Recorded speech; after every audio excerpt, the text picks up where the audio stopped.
안녕하세요. 사연 읽어주는 남녀입니다. 오늘도 와주신 여러분 감사드리며 그럼 오늘의 사연 소개해드리겠습니다.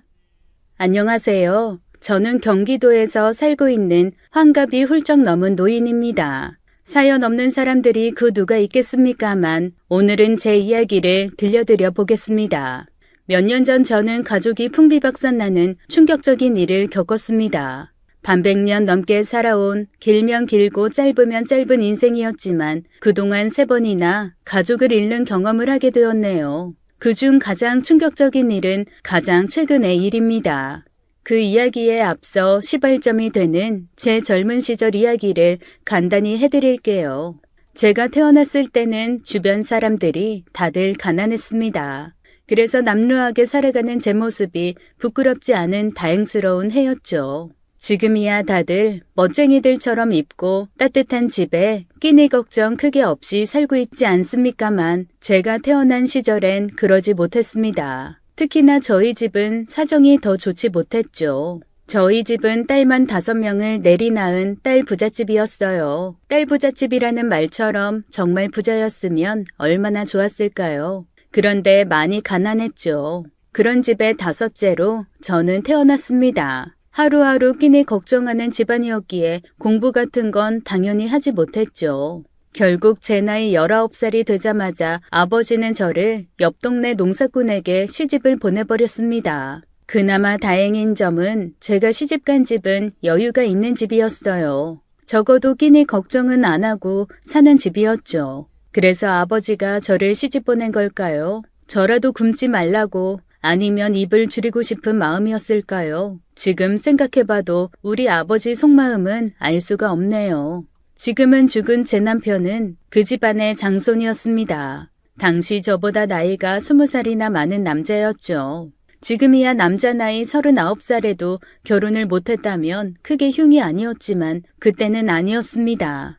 문제가 있는 사람이라고 다들 생각했죠.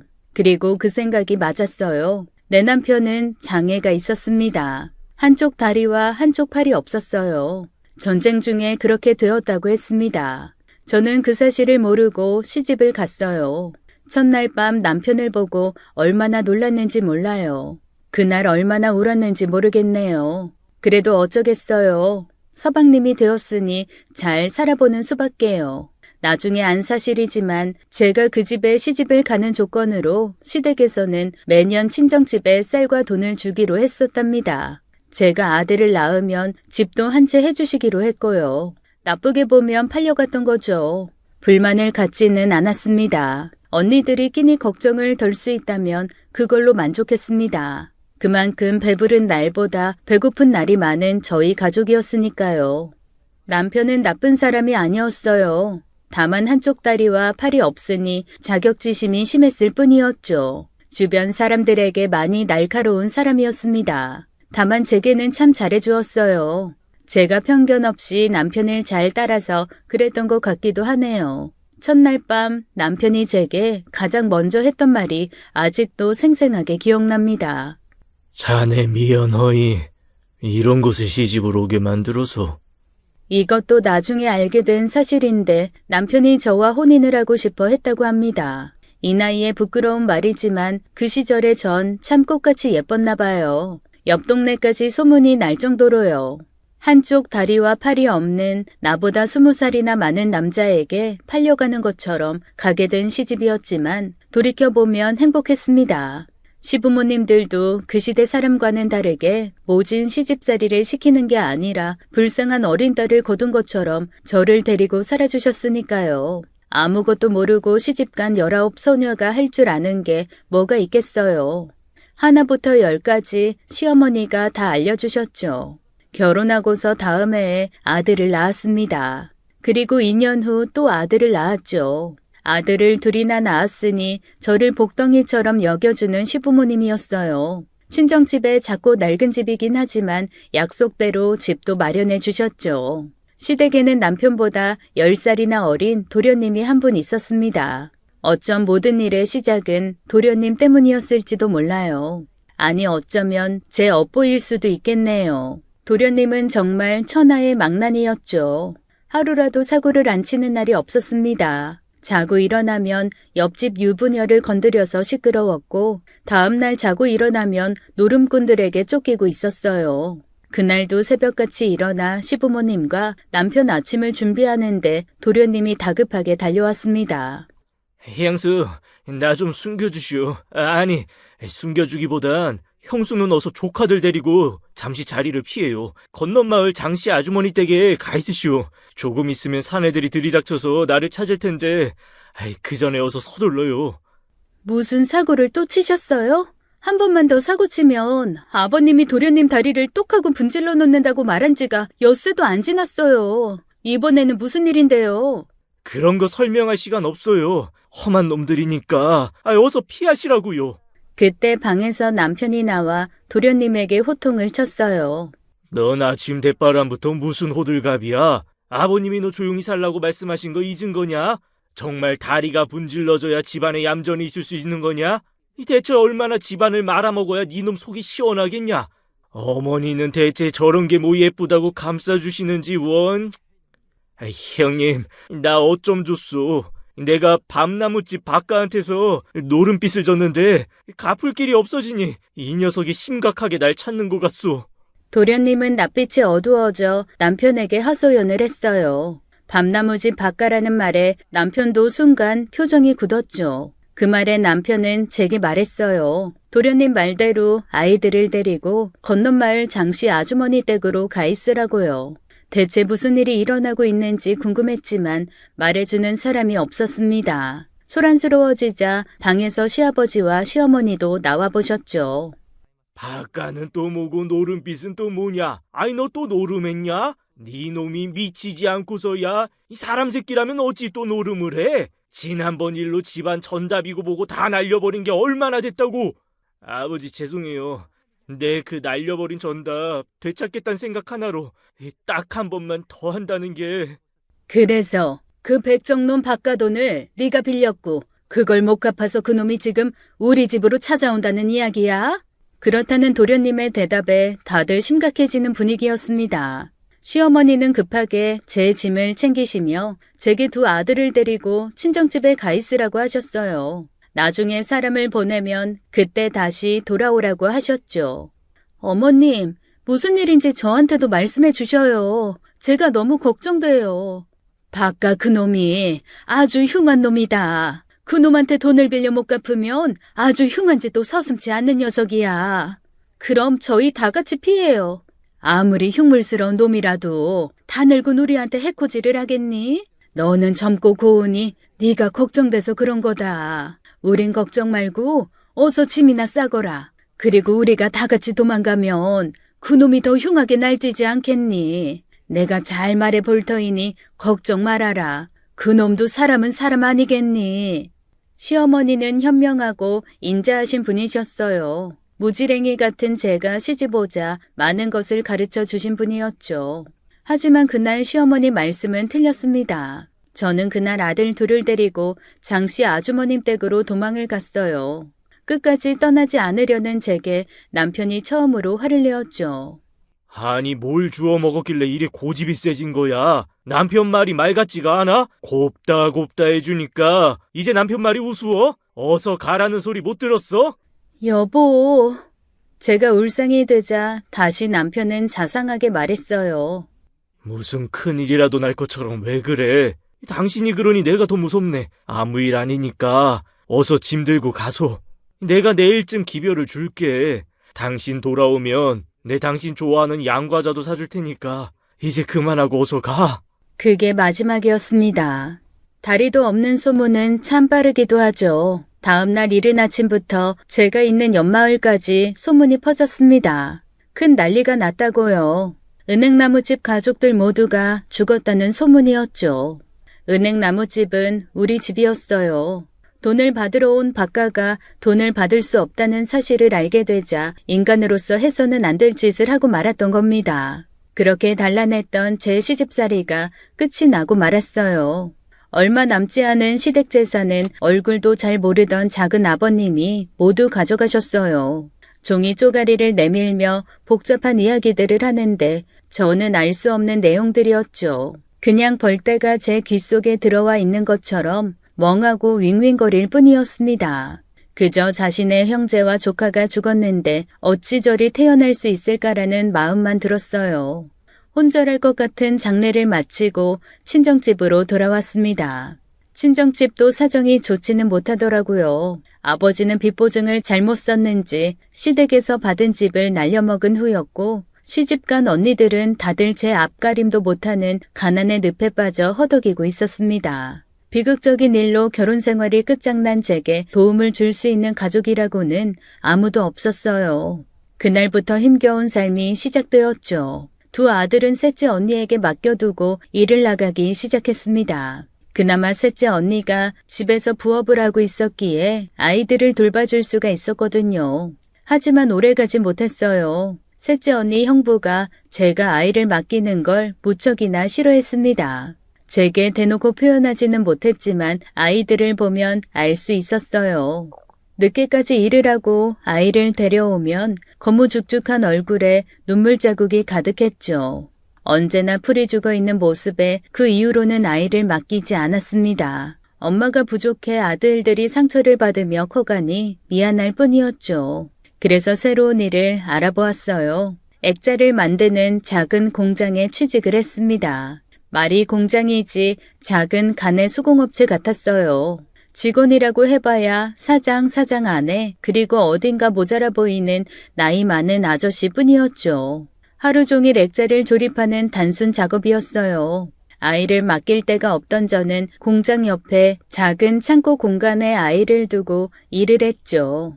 아줌마, 오늘 고작 이것뿐이 못한 거야? 나도 자식이 있어 불쌍해 보이길래 사정을 봐준 건데 그럼 더 열심히 해서 내 깊은 은혜에 보답을 해야 하는 거 아냐? 그런데 고작 이만큼 했다고? 이 사람 몹쓸 사람이네. 이딴 식으로 일할 거면 당장 나가.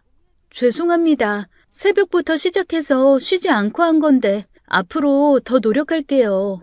노력? 세상 살면서 노력 안 하는 사람이 누가 있어? 다 결과로 말하는 거지. 됐고 그딴 말 다 필요 없으니 자 여기 이거 오늘 다 조립해놔.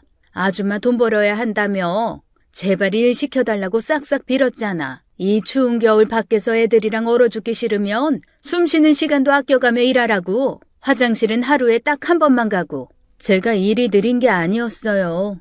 사장 아내는 자기가 해야 할 일도 제게 떠넘기기 위해 시비를 건 것뿐이었죠. 하지만 그 말에 토를 댈 수 없었습니다. 사장 아내 말대로 여기서 잘리면 당장 돈 나올 구석이 없었거든요. 그래서 일을 악물고 했습니다. 날카롭고 거친 연장을 다루다 보니 손은 언제나 찢어지고 갈라져 있는 게 일상이었어요. 아줌마, 상품용 액자에 피가 묻어 있잖아. 이렇게 납품하면 거래처에서 좋아하겠어? 아니, 우리 엿먹이려는 거야?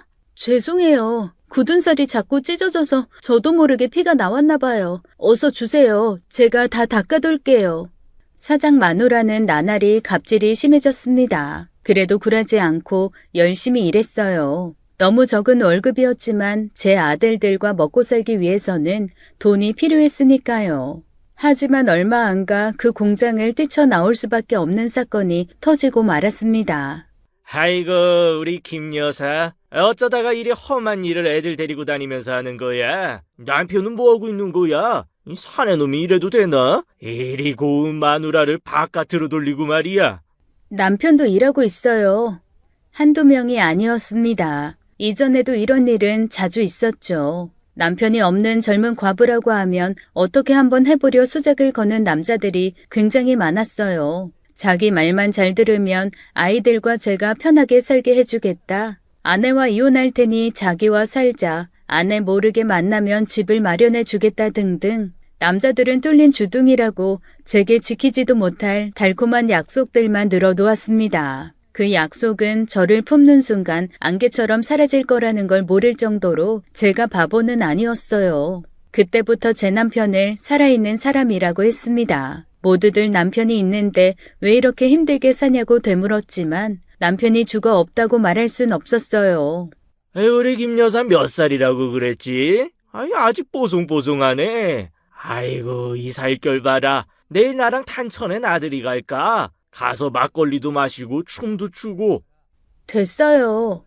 아이, 그래? 그럼 우리 동해 나갔다 올까? 내가 사장한테 말 잘해서 하루 쉬게 해줄게. 아니다. 이틀 쉬게 해줄게. 얼마나 좋아. 일 안 하고 놀면. 아저씨, 이 집 사모님이랑 그런 사이인 거 다 알아요. 저한테 이러시는 거 사모님이 아시면 아저씨는 괜찮으시겠어요? 아니다. 사장님한테 말해야 하나? 그 공장의 아저씨와 공장 사모님의 내연 관계는 이미 알고 있었습니다. 공장 사장님은 일하다가 허리를 크게 다쳐 몇 달간 병석에 누워 있었거든요. 그 사이 사모님과 아저씨가 눈과 다른 게 맞아버린 거죠. 여자들이 나를 가만두지 않아서 그래. 이리 와봐. 다들 내 품에 한 번 안기면 헤어나오질 못한다니까. 자, 이리 와. 하지 마세요. 제가 반항을 하자 그 남자는 우악스럽게 제 팔목을 잡아 끌었습니다. 그때 제 손에 잡힌 건 작은 쪽가위였어요. 어디 계속 해봐. 평생 빛도 못 보는 장님으로 만들어줄 테니까. 전 이날까지 악밖에 남지 않은 사람이었습니다. 앙칼진 반항에 그 남자도 물러서더군요. 이 미친 것. 반반한 얼굴로 인생 편하게 살면 될 것이지. 뭐하러 이리 사서 고생을 해. 죽으면 썩어질 몸뚱아리를 아껴서 뭐 하려고. 에이, 퇴. 그날 바로 그 공장을 도망쳐 나왔습니다. 그러고 나니 당장 갈 곳이 없더라고요. 아이들은 배고프다고 울면서 고개를 푹 숙이고 절 따라다녔어요. 정말 미치도록 죽고 싶었습니다. 그냥 다 끝내버리고 싶었어요. 너무 힘들었거든요. 근데 그렇게 되면 제 아들들은 어떻게 하나요? 정말 말 그대로 아들들 하나 바라보면서 버티고 또 버텨온 거죠. 다시 공장으로 달려가 사장 마누라를 만나 지금까지 일한 돈을 달라고 했습니다. 돈? 나 참, 그렇게 도망가 놓고 돈을 달라고?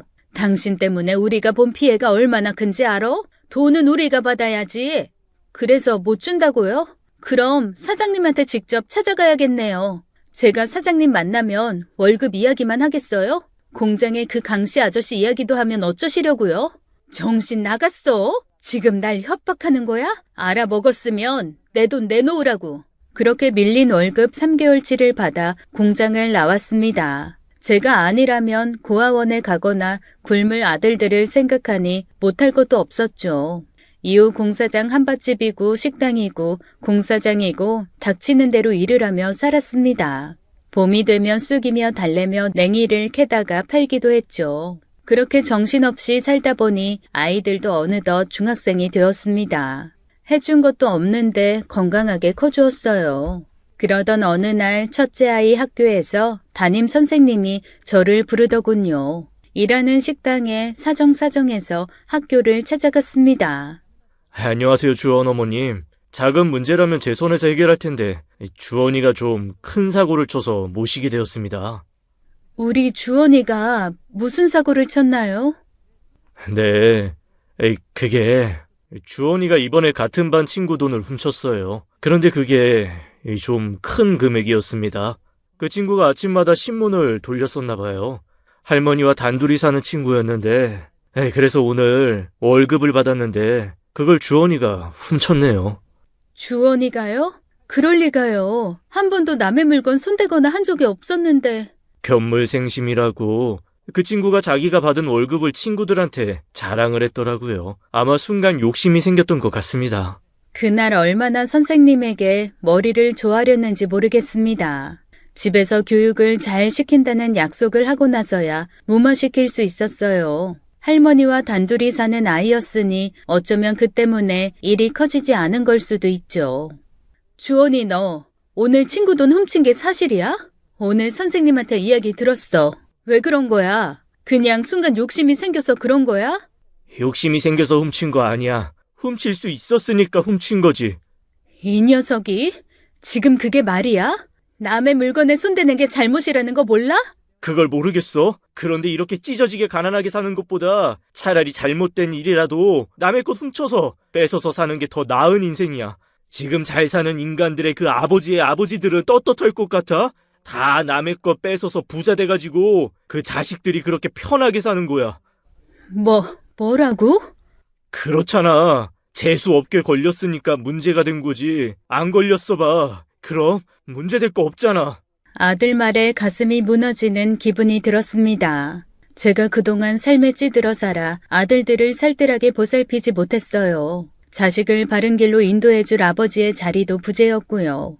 하지만 평범하게 크고 있다고 생각했어요. 제 착각이었죠. 어쩌면 찢어지게 가난했던 제 인생이 아들을 망친 걸지도 모르겠습니다. 그날 처음으로 아이에게 매를 들었습니다. 한 대 한 대 종아리를 내려칠 때마다 아이 종아리에 피멍이 들었어요. 부모들은 다 그런 마음일 겁니다. 맞는 자식보다 때리는 부모가 더 아프고 상처받는 걸요. 난 잘못 안 했어. 남들 다 좋은 집에서 좋은 옷 입고 사는데 왜 나만 이렇게 사는데? 내가 뭘 잘못했는데? 이럴 거면 나 왜 낳았는데? 때리는 손을 멈추고 아이에게 매달려 눈물 흘릴 수밖에 없었어요. 엄마가 미안해. 가난해서 미안해. 엄마가 정말 미안해. 60이 넘은 요즘도 잠이 들 때면, 혼자 앉아 있을 때면 하루에도 여러 번 이날의 생각을 합니다. 그날 내가 때리지 말았어야 했을까? 더 사랑으로 감싸주며 다독여야 했을까? 아니면 아이의 길잡이가 되어줄 정신이 건강하고 바른 남자를 만나서 재혼을 해야 했을까? 하루에도 수십 번 후회를 하며 살고 있네요. 첫째는 그날 이후 사고를 치지 않았습니다. 그 당시에는 그 사건 이후 아들이 정신을 차렸다고 생각했죠. 제가 이렇게 아둔합니다. 배운 것도 없는 멍청한 여자였죠. 아들이 말을 했었죠. 걸리지 않았다면 문제가 되지 않는다. 그날의 사건으로 아들이 배운 것은 걸리지 말자였던 것 같아요. 첫째는 고작 20살의 나이로 세상을 떠났습니다. 어느 한낮 햇살이 유난히 좋았던 날이었어요. 경찰서에서 한 통의 전화를 받고 기절할 듯 병원으로 달려갔습니다. 어느 부잣집을 털다가 집주인에게 들킨 아들은 무리하게 4층에서 뛰어내렸다네요. 담벼락에 다리가 걸려 중심을 잃은 아들은 그만 머리를 크게 다쳐 죽었죠. 걸리지 않는다면 문제가 없다던 아들, 결국 들켜서 문제가 되어 세상을 떠났습니다. 장례식장도 텅 비었습니다. 저희 친가 식구들 몇 명 정도만 자리를 지켰어요. 아이, 그 이야기 들었어? 무슨 이야기? 이 집 아들놈. 아이, 글쎄, 남의 집 털다가 4층에서 떨어져 죽었다지 뭐야. 좀도둑이었대? 정말? 거참 조용한 놈인 줄 알았더니 음흉한 놈이었네 그려. 간 놈한테는 안 된 말이지만 잘 갔네 그려. 세상 사람들 모두 아들의 죽음을 손가락질했어요. 갈놈이 잘 갔다는 식이었죠. 굳이 엿들으려고 한 건 아니었습니다. 자기들끼리 대화를 하던 그 사람들은 뒤늦게 저를 발견했죠. 눈썹이 한껏 치솟아 올라가 매서운 눈으로 자기들을 쳐다보는 저를요. 아유, 이모님. 아이, 저희는 그냥, 죄송합니다. 제가 입이 10개라도 할 말이 있을까요? 미안해요.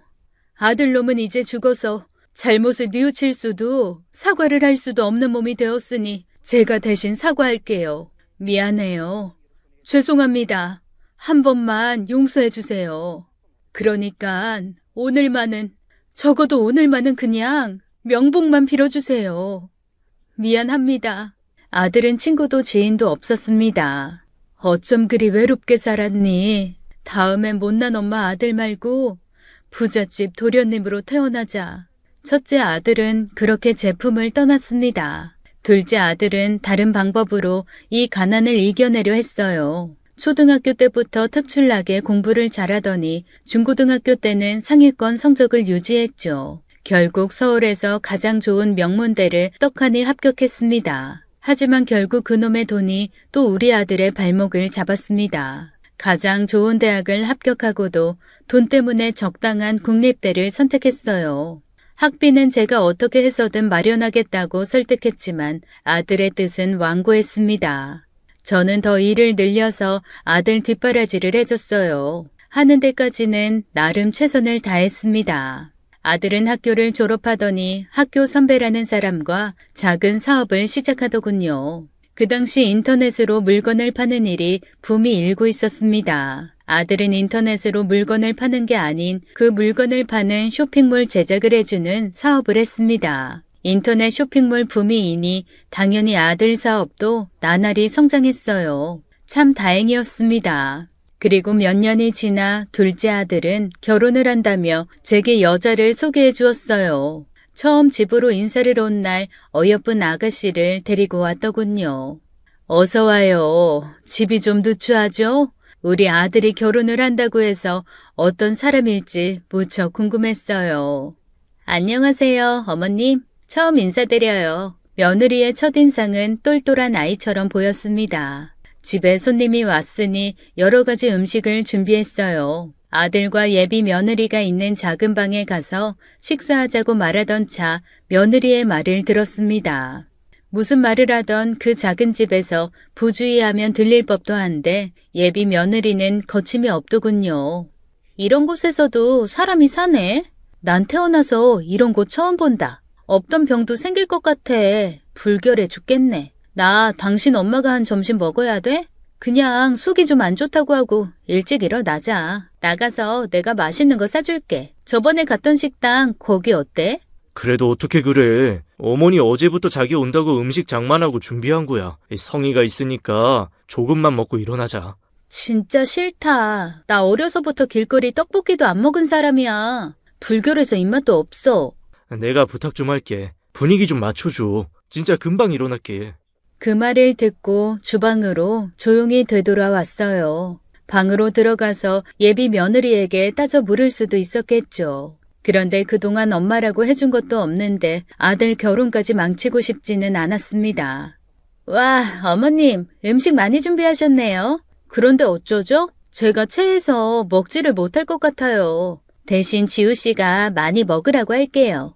그래요. 속 불편하면 억지로 먹을 필요 없죠. 사실 나도 몸살 기운이 있어서 일찍 쉬고 싶은데 오늘은 우리 서로 조금만 이야기하고 다음에 더 좋은 데서 오래 이야기해요. 진짜요? 지우 씨, 어머님 몸이 많이 안 좋으신가 봐. 편히 쉬시라고 우리 그만 가보자.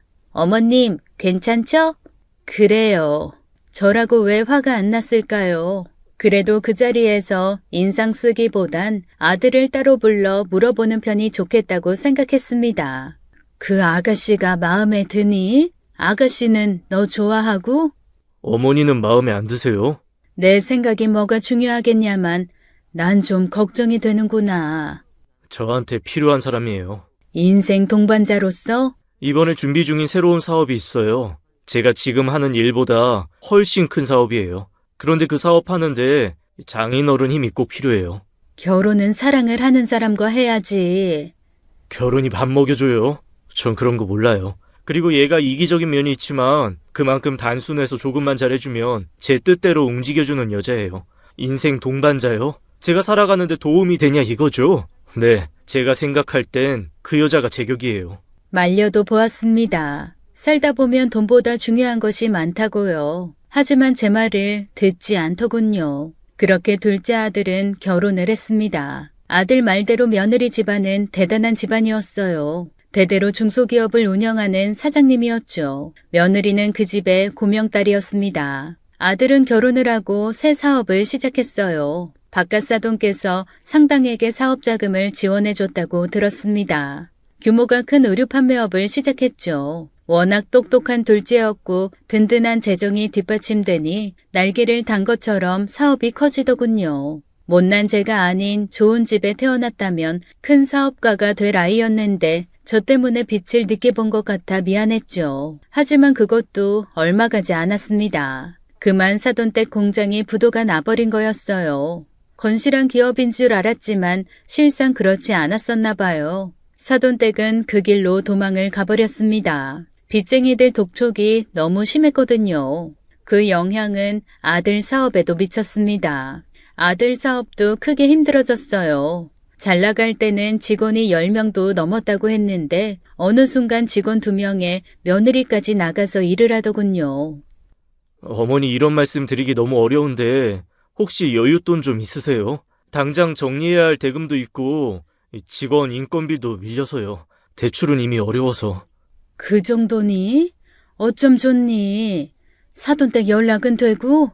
아니요. 도망가시고 나선 한 번도 연락이 온 적 없어요. 저희 쪽에서는 할 방법도 없고요. 새아가 속이 아니겠구나. 그래, 얼마나 필요하니? 많이요. 많이 필요한데, 오죽하면 어머니한테까지 손을 벌리겠어요. 그래, 내가 최대한 마련해보마. 아들이 결혼하기 전에 작고 낡은 아파트를 하나 구매했었어요. 태어나서 처음으로 가져보는 내 집이었죠. 그 집으로 돈을 벌겠다는 생각은 전혀 없었습니다. 그저 제가 평생 아끼고 모은 돈으로 살 수 있는 집을 고른 것뿐이었죠. 집이라도 하나 있으면 아들 신세 안 지며 노후를 보낼 수 있을 것 같았거든요. 그런데 그 집 가격이 크게 올랐습니다. 재건축이 된다는 이야기 때문이었던 것 같아요. 어머님, 집 있으시잖아요. 그거 팔아서 당장 저희 급한 불 좀 끌 수 있을까요? 집값도 많이 올라서 꽤 비싸졌다는데. 어머님, 저희가 너무 급해서 그래요. 어머님밖에 없어요. 지금 저희 상황이. 우리 때문에 어머니 집을 팔라는 게 말이 돼? 그만해! 그만하긴 뭘 그만해. 당신 때문에 내가 아침부터 나가서 밤늦도록 죽어라 일하고 있는데 그까지 집이 문제야? 이번에 이거 못 막으면 나나 당신이나 신용불량자 된다고. 어머님, 지금까지 저희한테 해주신 거 하나도 없잖아요. 저희 결혼할 때 꼴랑 몇천 쥐어주시곤 끝 아니었어요? 이번에 한번 제대로 도와주신다고 생각하고 도와주세요. 그래. 어머님 집 하시고 저희 집에서 사세요. 저희가 모실게요. 아들 내외가 돈이 필요하다는 말에 결국 그 아파트를 팔았습니다. 제가 돈이 어디서 나겠어요. 집을 파는 방법뿐이 없었습니다. 여기 있다. 마련한다고 마련했는데 이걸로 될는지 모르겠네. 어머님, 감사해요. 이제 저희 집으로 들어와서 지내세요. 제가 진짜 저희 친정엄마처럼 잘 모실게요. 사실 아들 집에 들어가기는 싫었습니다. 이 나이에 며느리 눈치 보며 살기도 싫었어요. 하지만 집을 팔고 아들에게 모두 내어주니 갈 곳이 없었죠. 결국 저는 아들 집에 들어가 살게 됐습니다. 어머님, 아침 식사하세요. 남편한테 물어보니까 어머니께서 조기를 좋아하신다고 하셔서 좀 구워봤어요. 어서 드세요. 일하는 것도 힘들 텐데 이 늙은이 식사는 안 챙겨도 된다. 고맙게 잘 먹으마. 처음에는 무척이나 잘해주었습니다. 집안에서 자주 웃는 아들과 며느리를 보니 그렇게 마음이 편안할 수 없었어요. 제가 준 돈으로 아들 사업도 위기에서 빠져나오는 듯 했습니다. 하지만 한번 힘들었던 사업은 또다시 힘들어졌고 며느리 얼굴에 다시 그늘이 지더군요. 아우, 진짜 냄새나 죽겠네. 어디서 이렇게 청국장 썩는 냄새가 나는 거야? 치워도 냄새가 가시질 않네. 여보, 가서 창문 좀 열고 환기 좀 시켜. 며느리가 저를 보며 소리치더군요. 무슨 냄새가 난다는 거야? 아무 냄새 안 나는구만. 적당히 좀 해. 그럼 내가 이상하다는 거야? 그런 거야? 그래, 알았어. 나 오늘 회사 출근 못하니까 그런 줄 알아. 바빠 죽겠는데 출근을 못한다는 게 무슨 말이야? 아침부터 왜 그래? 내가 이상하다며. 정신병원에 들러서 진료 좀 보려고 그런다, 왜? 그래, 가라 가. 받아 돈 받아.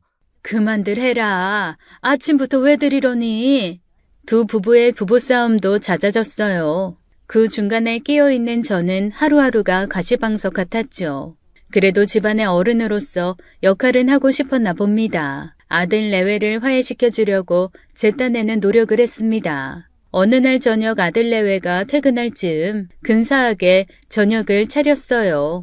근처 대형마트에 들러서 생전 처음으로 와인이라는 것도 준비했죠. 퇴근해서 집에 돌아온 아들 내외가 놀라더군요. 어머님, 이게 다 뭐예요?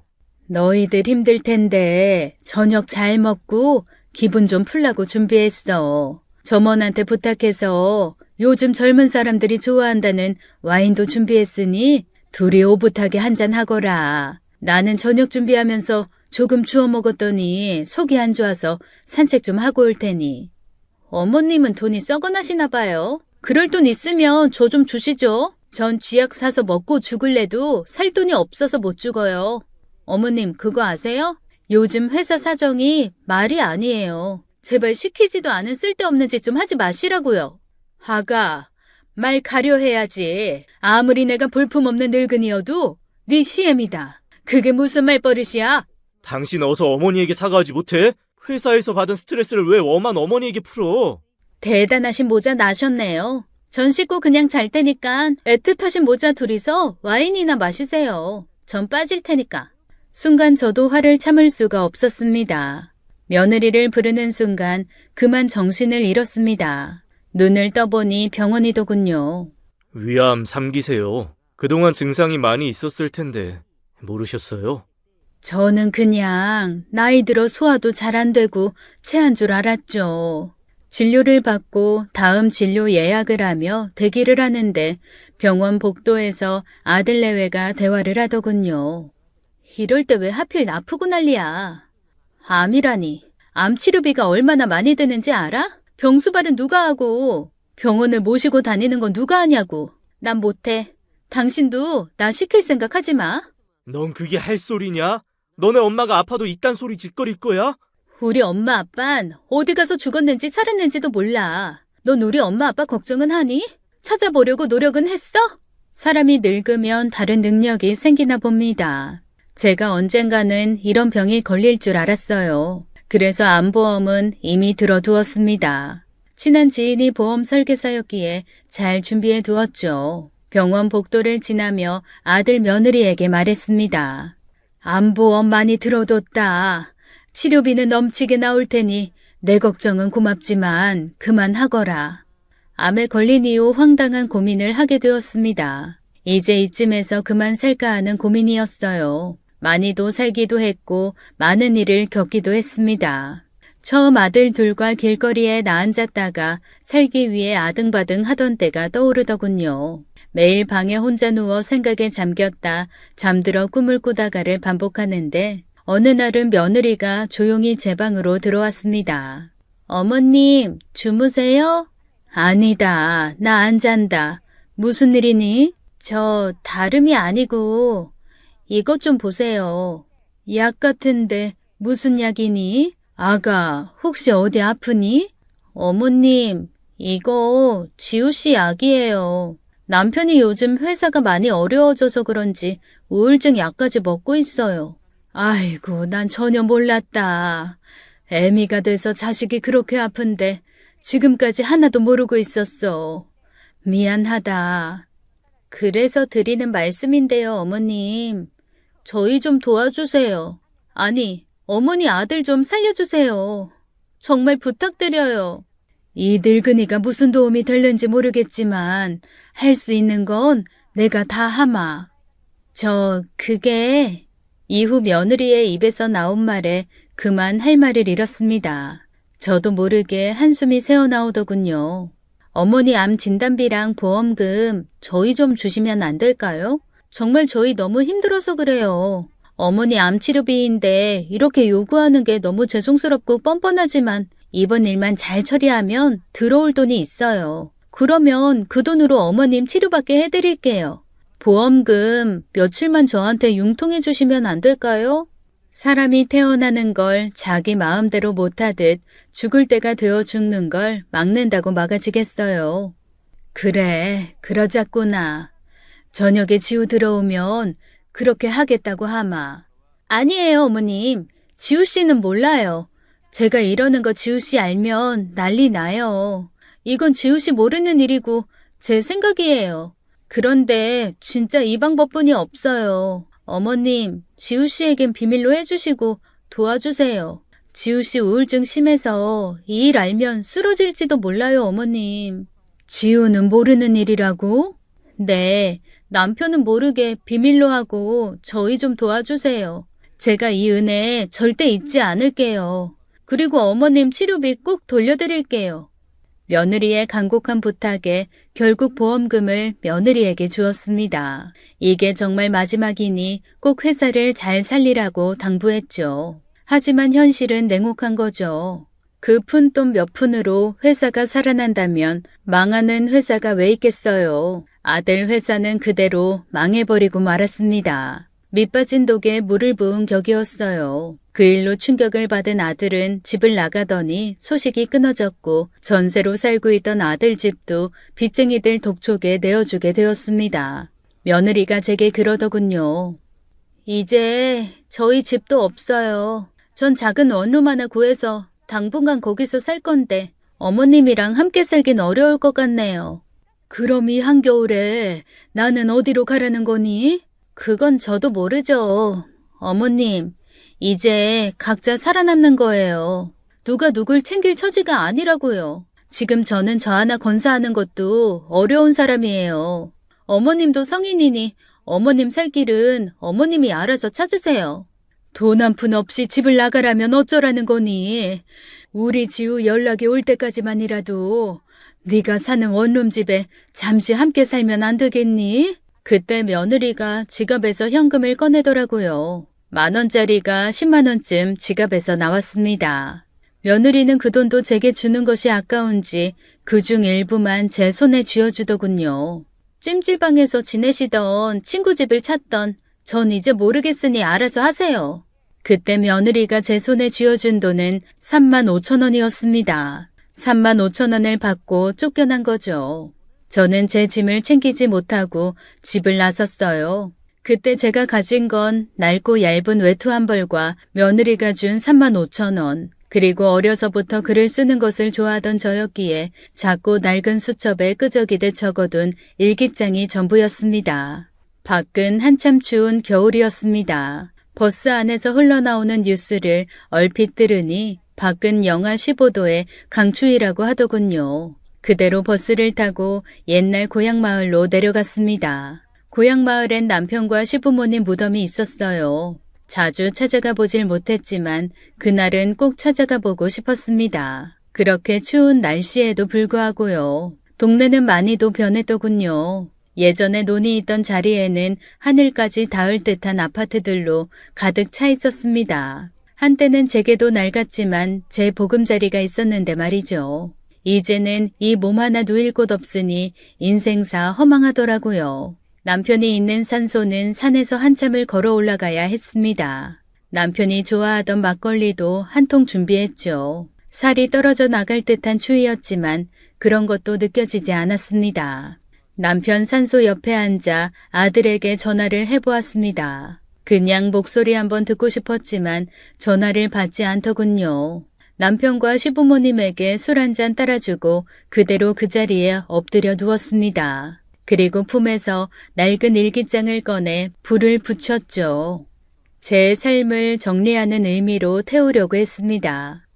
나 이제 당신 곁으로 가요. 이제 다 그만하고 싶네요. 그렇게 잠이 들었던 것 같아요. 얼마나 시간이 지났는지 누군가 저를 흔들어 깨우더군요. 아이, 일어나요. 일어나. 아이, 얼어 죽고 싶어 환장하셨어. 간신히 눈을 떠 남자를 바라보는데 오래전 죽은 남편이었습니다. 저는 제가 죽어서 저승에 온 줄 알았어요. 당신이에요? 내가 죽어서 우리 다시 만난 거예요? 아이, 할머니가 뭐라는 거야? 이봐요, 괜찮아요? 아이, 몸이 얼음장이네. 이봐요, 아, 일어나 봐요. 남자는 저를 덥석 업어들더니 산 아래로 내려가기 시작했습니다. 정신을 차려보니 병원이더군요. 저체온으로 조금만 늦었어도 정말 죽었을 거라고 의사가 말해줬어요. 저승에 온 줄 알았는데 아니었어요. 하지만 그 남자는 정말로 제 남편과 똑같이 생겼었죠. 아이, 엄동설안에 거기가 어디라고 거기서 낮잠을 주무시고 있어요? 아직 그 정도 나이는 아닌 것 같아 보이는데 혹시 치매요? 가족들 연락처는 알죠? 연락 좀 해봐요. 아니, 왜 남의 부모님 무덤에서 그러고 있으셔? 남의 부모님이라뇨. 거기는 제 시부모님 무덤이에요. 벌써 30년도 넘었는데 무슨 소리를. 설마 너 수봉도련님? 아이, 누구신데 제 이름 알아요? 아이, 형수? 그랬습니다. 제가 남편이라고 생각했던 그 남자는 오래전 사라졌던 도련님이었어요. 남편과 시부모님이 변을 당한 날 도련님은 감쪽같이 사라지곤 나타나지 않았습니다. 아, 형수, 이게 얼마만이요? 그동안 어찌 지내셨어? 아니, 왜 이렇게 늙으셨어요? 그 곱던 얼굴이? 도련님이야말로 어찌 그리 늙으셨어요. 대체 그동안 어디로 사라져서 이제 나타나셨어요. 도련님도 그날 남편이 피신을 시켰다고 합니다. 밤나무집 바깥눈에 도련님이 걸린다면 무사하지 못했을 테니까요. 한동안 숨어 지내던 도련님은 제 남편과 부모님 소식을 듣고는 오열을 했다고 했어요. 모든 건 다 자신의 잘못으로 이렇게 된 일이었으니까요. 하지만 아직도 도망자 신세였던 도련님은 그 길로 배를 탔다고 했습니다.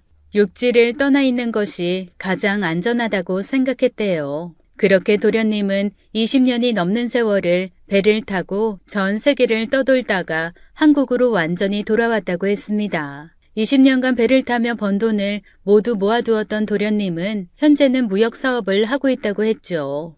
아니, 무슨 일로 이 날씨에 거기에서 잠자고 있었던 거요? 형수, 죽기로 작정하셨어? 아들들은 어쩌고? 도련님의 물음에 답을 할 수가 없었습니다. 입을 뚝 다물고 있자 도련님도 제가 어떤 사정이 있다고 생각하는 듯 캐묻지는 않았습니다. 하지만 저야말로 도련님에게 묻고 싶은 게 많았어요. 그동안 어찌 지냈는지에 대해서요. 이렇게 다시 만난 것도 하늘의 도움 아니겠어요? 그것도 형수 얼어 죽기 전에 형님 무덤가에서 만나다니요. 어젯밤 꿈에 형님이 나타나더이다. 날 보고 어찌나 슬픈 표정을 짓던지. 그래서 내가 그 추위를 뚫고 형님 무덤을 찾은 거요. 형수도 무슨 사정이 있는 것 같은데 그건 차차 듣도록 합시다. 도련님은 가정을 꾸리지 못했다고 했습니다. 자신 때문에 형님과 부모님이 그렇게 되었다는 죄책감에 평생 떠돌이 생활을 한 거였죠. 제가 무일푼에 갈 곳이 없다는 것을 눈치챈 도련님은 저를 자신의 집으로 데리고 갔어요. 한사코 거절을 했지만 뜻을 굽히지 않았죠. 꿈에 형님이 나타나니요. 내가 형수를 다시 만난 건 형님이 형수를 부탁한다는 뜻이었을 거요. 지금 다시 우리 헤어지면 내가 죽어서 형님 얼굴을 어찌 봅니까? 나 이미 죄인이요. 그런데 내가 또 죄를 지어야 합니까, 형수? 그렇게 도련님과 함께 살게 되었습니다. 도련님은 제게 자주 물었죠. 아들들은 어찌 되었냐고요. 첫째는 죽었고 둘째는 실종되었다고 말했습니다. 그러자 도련님은 자신이 한번 둘째를 찾아보겠다고 했어요. 사업을 하며 알고 지내는 사람들 중 전직 형사가 있다고 했죠. 자기가 꼭 찾아낼 테니 걱정하지 말라고 큰 소리를 쳤습니다. 도련님은 무역 사업을 하며 동시에 가게도 운영하고 있었어요. 건어물 가게였죠. 집에서 쌀만 축내고 있을 순 없기에 저도 그곳에 매일 출근하며 일을 도왔습니다. 도련님은 힘들게 나오지 말라고 했지만 어찌 놀고 있을 수 있겠어요. 작은 손이라도 보태기 위해 나갔죠. 그날도 여느 날과 다름없이 도련님 가게에 나간 날이었어요. 제가 죽어서도 잊을 수 없는 충격적인 일이 터진 날이었죠. 가게에서 바쁘게 일손을 돕고 있는데 속이 너무나 메스껍고 쓰러질 것 같더군요. 어쩔 수 없이 도련님에게 말하곤 집으로 향했습니다. 하지만 멀지 않은 그 길을 가는 것도 너무나 힘들어 다시 가게로 향했어요. 몸에 병이 생기니 불편한 점이 한두 가지가 아니더군요. 가게에 작은 방이 있었는데 거기서 쉴 생각이었어요. 가게에 들어서는데 낯익은 목소리가 들려왔습니다. 바로 제 둘째 아들 목소리였어요. 도련님이 제 아들을 찾은 거였습니다. 반가운 마음에 달려들어가려는데 도련님이 제 아들에게 호통치는 소리에 저는 그 자리에 멈추었죠. 이 쓰레기 같은 놈들! 이 짐승도 지 부모한테는 이렇게 안 하겠다. 어찌 사람 탈을 쓰고 그럴 수가 있어? 작은 아버님이라고 하셨죠? 저 도무지 무슨 말씀을 하시는지 모르겠어요. 어머님은 갑자기 가출을 하신 거예요. 제가 얼마나 어머니를 찾아다닌 줄 아세요? 맞아요. 제가 얼마나 걱정을 많이 했다고요. 어머님 걱정에 잠도 한숨 못 자고 있었어요. 아이, 걱정을 했다고? 네가 형수님 집 한 돈도 다 가져가고 안보험금까지 다 가져간 다음 길거리에 쫓아낸 거 내 다 알고 있다. 이래도 발뺌을 할 생각이야?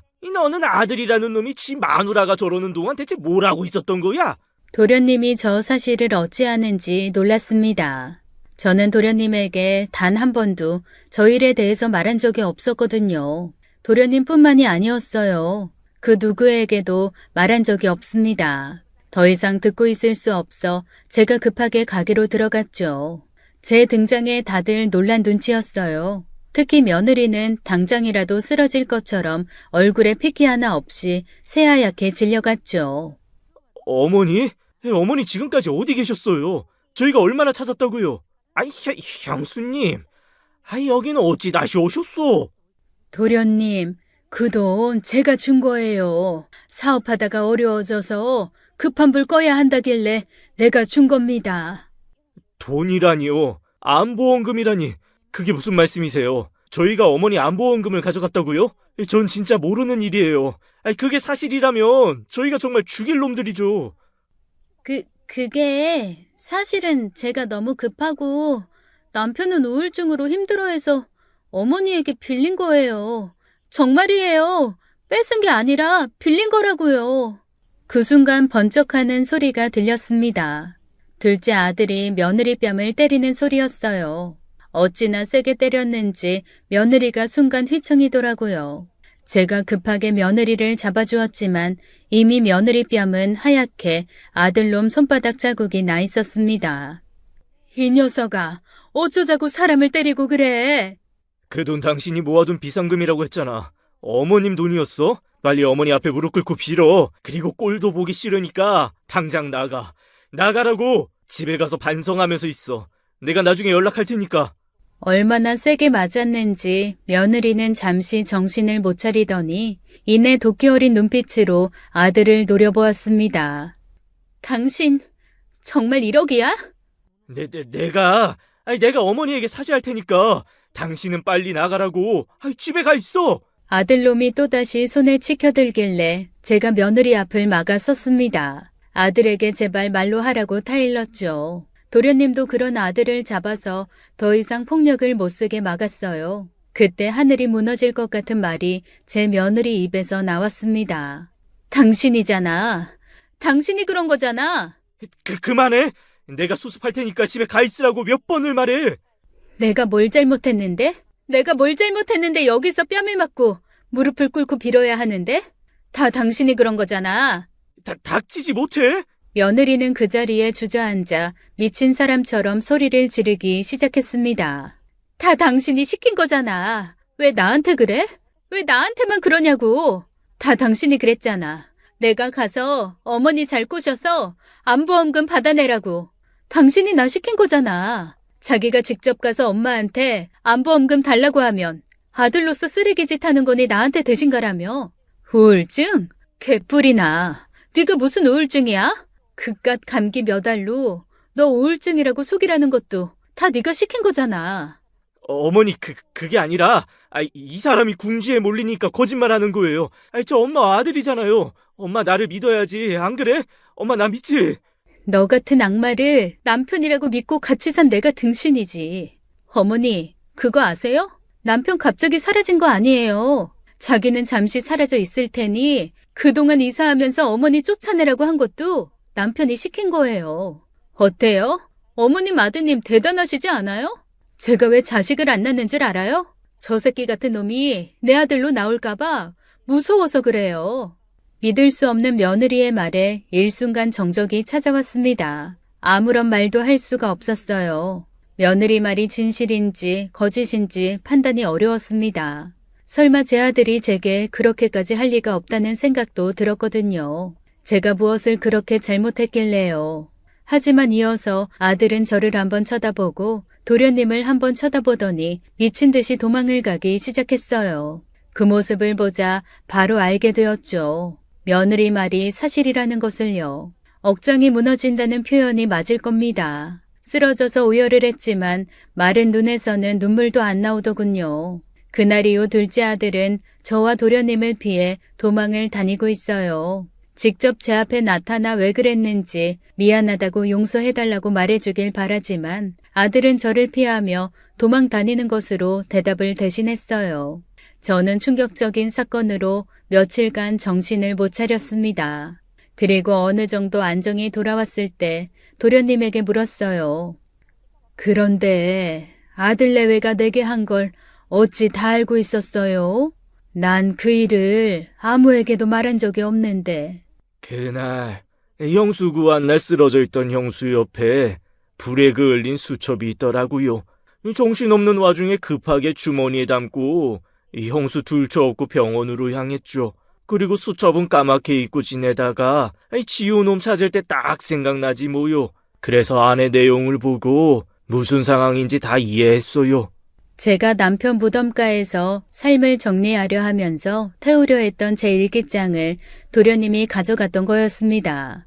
그제야 이해가 가더라고요. 그 안에는 아무에게도 말하지 못했던 제 속마음이 담겨 있었거든요. 말하지 못해 미안해요. 영수 암에 걸린 것도 내 다 알고 있었어요. 그래서 우리나라에서 가장 위암을 잘 고친다는 병원도 수소문해서 내가 예약해 두었으니 일단은 병 치료하는 데만 신경을 씁시다. 저는 그렇게 도련님의 도움으로 암 치료를 받고 있습니다. 아들 내외는 그날의 사건으로 이혼을 했다고 해요. 도련님은 경찰 지인을 통해 아들을 계속 조사했나 봐요. 대체 사업이 어떻게 망한 건지 궁금했던 거죠. 알고 보니 아들 사업은 망한 게 아니었습니다. 사업이 어려워지자 자기 스스로 망하게 한 거죠. 정확하게 말하면 법인 명의로 빚을 최대한 끌어오고 투자를 받아 돈을 숨긴 다음 파산을 고의로 한 거였어요. 피해자들이 꽤나 많았대요. 그걸로 아들은 수배가 되었고 결국 경찰에 잡혔습니다. 차명으로 빼돌린 재산이 꽤나 많았대요. 도련님은 저 대신 아들 내외에게 불효 소송을 진행했습니다. 결과는 승소를 하여 제가 아들에게 준 돈 일부를 받을 수 있었어요. 기쁜 마음은 없었고 씁쓸할 뿐이었죠. 아들은 현재 교도소에 수감 중에 있습니다. 가끔 면회라도 가면 저를 만나주지 않아요. 제가 어찌 살아왔길래 아들들이 이렇게 돈에 눈이 멀어 바르지 못한 길로 가게 된 것인지 제 탓을 하며 하루하루 보냈죠. 그런 저를 보며 도련님은 그러더라고요. 아끼고 사랑하는 자식일수록 한 대라도 더 매를 때린다고요. 그 말이 자식을 폭력으로 키우라는 말은 아닐 겁니다.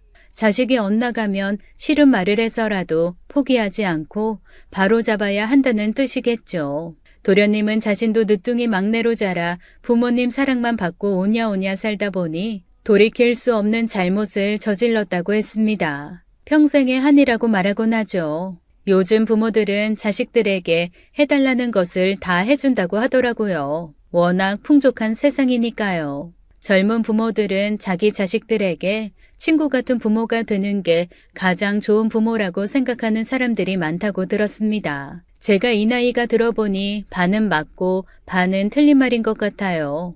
가끔 부모는 자식들에게 미움을 받더라도 자식이 올바른 길을 걸을 수 있도록 계속 길라잡이를 해주는 사람이 진짜 부모라고 생각이 요즘 자주 드네요. 지금까지 사연 읽어주는 남녀였습니다. 끝까지 함께 해주신 여러분 감사드리며 저희는 다음 사연으로 돌아올게요. 감사합니다.